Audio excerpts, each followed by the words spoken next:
प्रेम से बोलिए प्रिय भक्तगणों, श्री सूर्य नारायण भगवान की जय। आज भादव मास का रविवार है।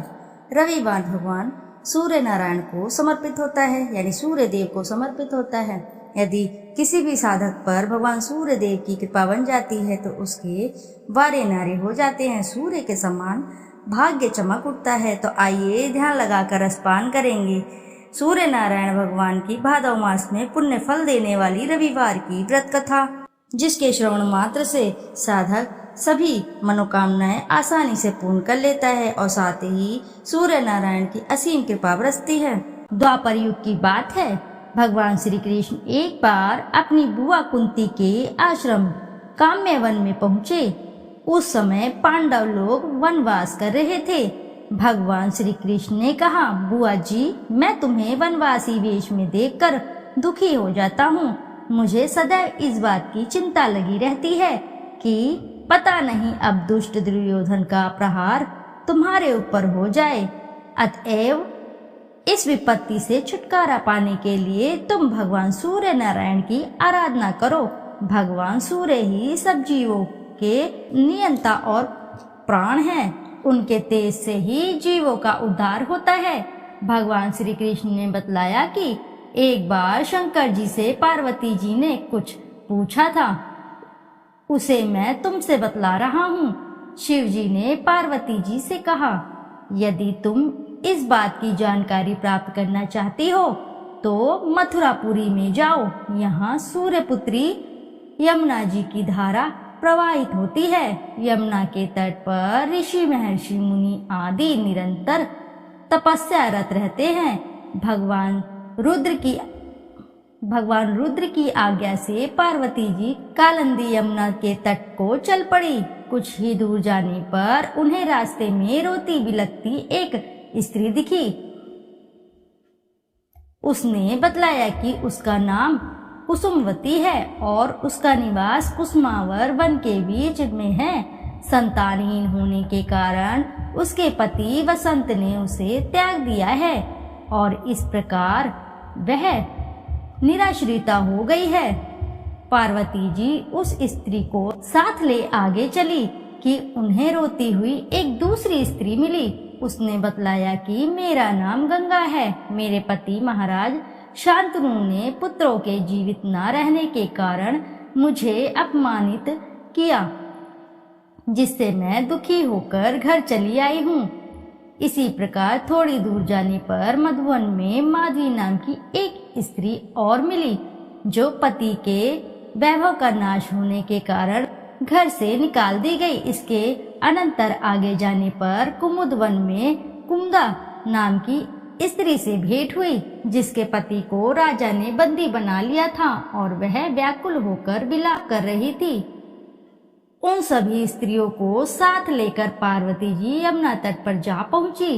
उस तट पर पूजन उत्सव देखकर पार्वती जी ने ऋषि पत्नियों से पूछा कि यह किस देव की आराधना हो रही है, इस पूजन का विधान फल क्या है। उनकी बात सुनकर एक ऋषि पत्नी ने कहा, यह जगत पिता सूर्य नारायण का व्रत है और सभी मनोरथ को पूर्ण करने वाला है। इस व्रत को करके प्रत्येक नर नारियों ने अभीष्ट सिद्धि प्राप्त की है। तुम्हें भी यदि कोई वांछा हो तो इस व्रत को करके प्राप्त करो। ऋषि पत्नियों से ऐसी बात सुनकर पार्वती जी अत्यंत प्रसन्न हुई और उस व्रत के विधान तथा फल को जानकर शिव जी के पास लौट आई।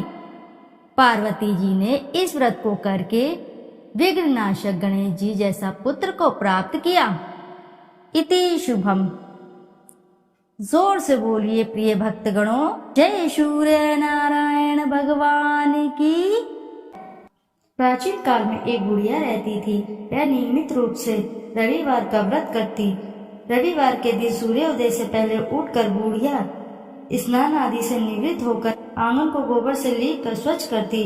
उसके बाद सूर्य भगवान की पूजा करते हुए रविवार की व्रत कथा सुनकर भगवान सूर्य को भोग लगाकर दिन में एक समय भोजन करती। सूर्य भगवान की अनुकंपा से बुढ़िया को किसी प्रकार की चिंता व कष्ट नहीं था। धीरे धीरे उसका घर धन धान्य से भरता रहा। उस बुढ़िया को सुखी देखते हुए उसकी पड़ोसन उससे बुरी तरह जलने लगी।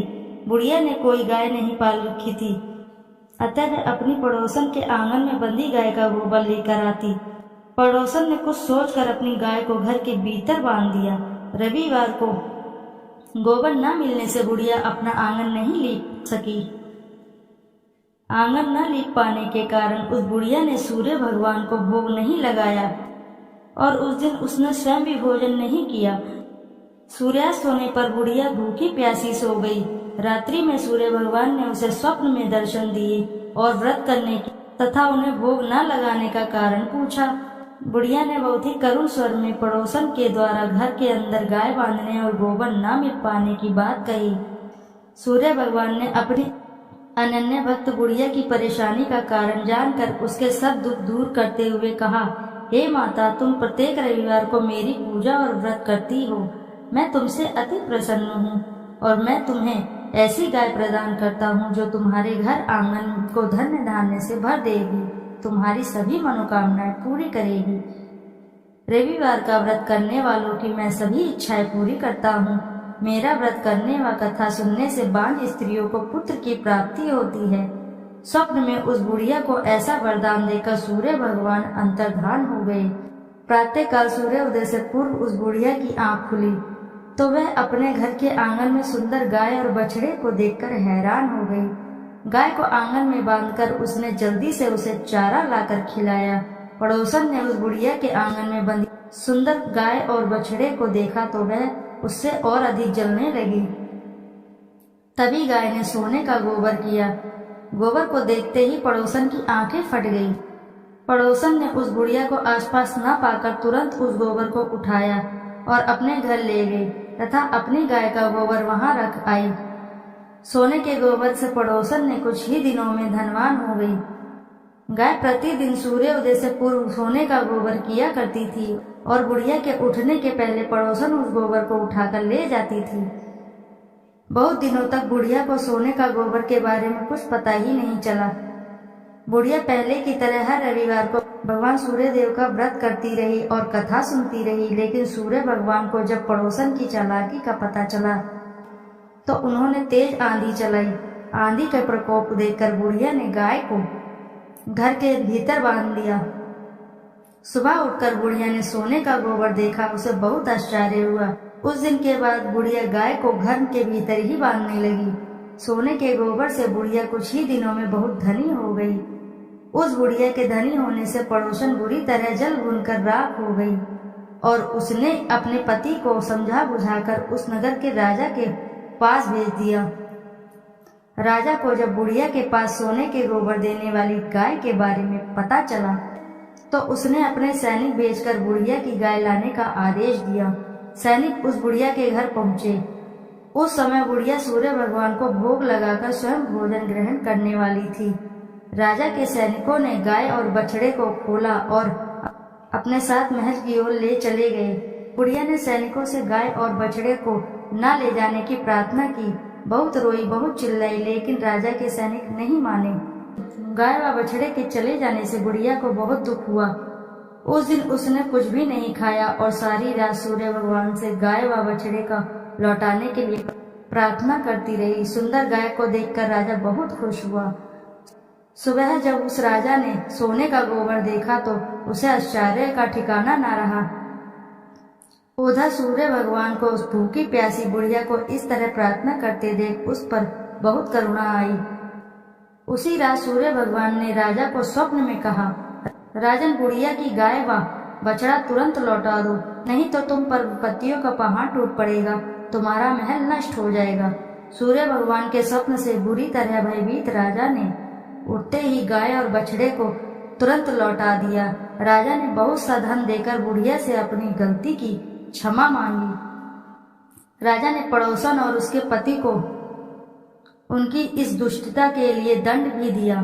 फिर राजा ने पूरे राज्य में घोषणा कराई कि सभी स्त्री पुरुष रविवार का व्रत किया करें। रविवार का व्रत करने से सभी लोगों के घर धन्य धान्य से भर गए। चारों ओर खुशहाली छा गई। सभी लोगों के शारीरिक कष्ट दूर हो गए। राज्य में सभी स्त्री पुरुष सुखी रहने लगे और सुखी जीवन व्यापन करने लगे। बोले सूर्य देव की जय। आइए अब करते हैं सूर्य चालीसा। दोहा। संत शरण पदम कंजयुत महीधारी, शीश नवाए सूरज चालीसा लिखो, मोह कम हो सहाय। जयति जयति सूर्य भवाना, तव महिमा श्रुति वेद बखाना। सब सुख खानी भगति तब स्वामी, प्रणतारती उर अंतरयामी। अद्भुत ज्योति कला छवि भारी, तीन लोक से शोभा न्यारी। युग सहस्त्र योजन परवासा, अतुल तेज बल अतुल प्रकाशा। कुंडल बुललित हार गल राजे, शोभा निरखी मदन मन लाजे। श्वेत पदम अरु चक्रही धारे, सकल जीव को तुम रखवारे। उदय भय त्रिभुवन तम भागे, तजी निद्रा सब जीव ही जागे। नित्य कर्म सब लोगन करी, निज निज धर्म कर्म अनुसरहि। कहीं वेद तव द्वादश नामा, अखिल लोक सब पूरन कामा।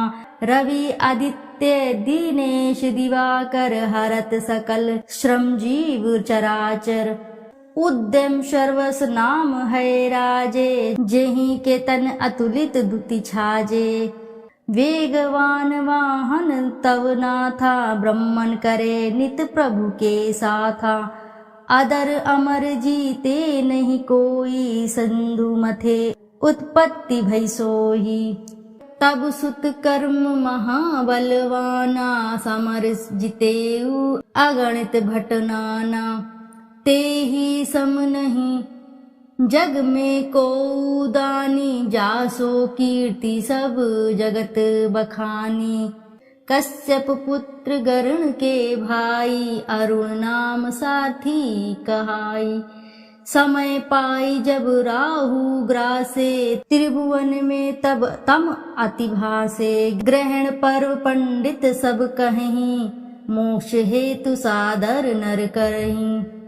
स्नान दान अरु व्रत आचारा, करहिं यत्न जेहि हो उदारा। एहि कर महिमा वेद पुराना, विविध भांति सब ग्रंथ बखाना। उदय अस्त लो तुम्हरो राजा, करत सदा भक्तन को काजा। जो नर ध्यान तुम्हारो लावे, मन वांछित फल निश्चय पावे। धनी धनी महिमा तुमरो नाथा, नमत जीव सब धरी महिमा था। पढ़े सुने जो सूर्य चालीसा, वाको होत सकल अग खीसा। खग मृग जीव जंतु नर नागा, मेघ झरत कुसुमित वन बागा। वृक्ष लतादिक तब अधीना, जीमी जल पाई सुखी हो मीना। कुष्ठ ग्रस्त रह जो नर कोई, ध्यान धरे ताकर दुख खोई। लवण रहित व्रत रवि को करही, वाको दुख पावक माज रही। भूमि शयन प्रभु पद चित लावे, वर्ष एक एहि भांति बितावे। पाठ करे नित सूर्य पुराना, करी पूजा धरे उर ध्याना। व्रत पूरा करी होम करावे, दान दे अरुण विप्र जिमावे। हवन भस्म मर्दे सब अंगा, ताको दुख निश्चय हो भंगा। मधु अमीश रवि दिन कर पाना, रोगी सात जन्म परमाना। जन्म जन्म महा धन दुख पावे, रौख नरक अंत में आवे। तैल मास मधु नारी जो त्यागहीं, वाको दुख व्याधि सब भागहीं। पाठ करे गृह पीड़ा नाशे, मोक्ष ज्ञान बहुविधि उद्भासे। पूजन बंध्य करे जो कोई, पुत्रवती निश्चय सो होई। नेत्रहीन जो प्रभु चित लावहीं, दिव्य दृष्टि निश्चय सो पावहीं। विद्या धन बल जो नर चाहेहीं, सो सब भांति सकल सुख लयहीं। जो ये चरित सूर्य को गावे, अंत समय तब धाम सिधावे। श्रद्धा भक्ति धारी ही ये पाठ करे मन लाए। सुख संपत्ति बहु भोग करी सो तब धाम सिधाए। संत शरण को तनय हूँ शिवदत्त मिश्र सुनाम। देवरिया मंडल बसूं धाम मझौली ग्राम। सूर्य चालीसा रचेऊ तुम्हारो है आधार। भाद्र मास की पूर्णिमा करहूं कृपा दतार। प्रिय भक्तगणों, प्रेम से बोलिए जय सूर्य नारायण की।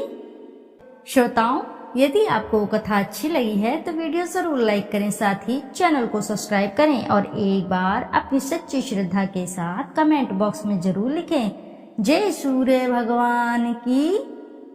फिर मिलते हैं आपसे ऐसी किसी नई कथा कहानी में। जब तक के लिए नमस्कार श्रोताओं।